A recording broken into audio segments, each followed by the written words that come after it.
조국 전 법무장관 시절 수사 상황을 언론에 공개하지 못하도록 하는 훈령이 만들어졌던 것 다들 기억하실 겁니다. 조국 일가가 수사를 받으면서도 공개 소환되지 않고 혐의 내용도 공소장이 나온 이후에야 알 수 있었던 게 바로 이 훈령 때문이었습니다.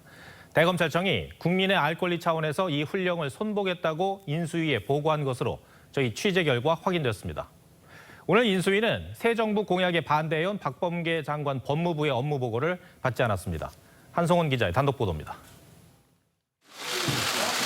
조국 수사가 본격화된 2019년 10월, 당시 조국 법무부 장관은 형사사건 공개금지 등에 관한 규정이라는 훈령을 만들었습니다.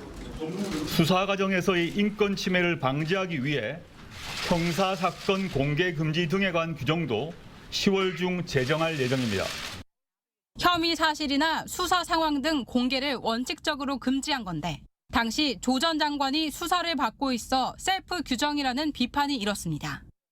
하지만 대검은 알 권리 차원에서 이 조국 규정을 개정해야 한다고 인수위에 보고했습니다.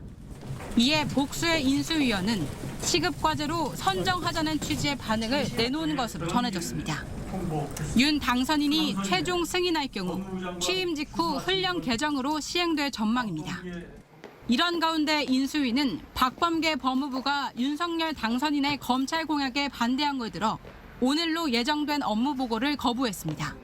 9시 반에 예정대로 진행하는 건가요? 저기 한번 알아보세요. 무슨 변수가 있는 것 같은데요? 법무부는 수사 지휘권 폐지와 검찰의 직접 수사 확대, 검찰총장의 예산 편성권 등의 공약에 반대하는 업무 보고를 할 예정이었던 것으로 알려졌습니다.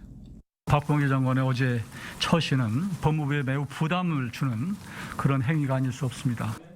이르면 내주 초 법무부 보고 일정이 다시 잡힐 걸로 예상되지만 양측의 대치 구도는 달라지지 않을 전망입니다. TV조선 한송원입니다.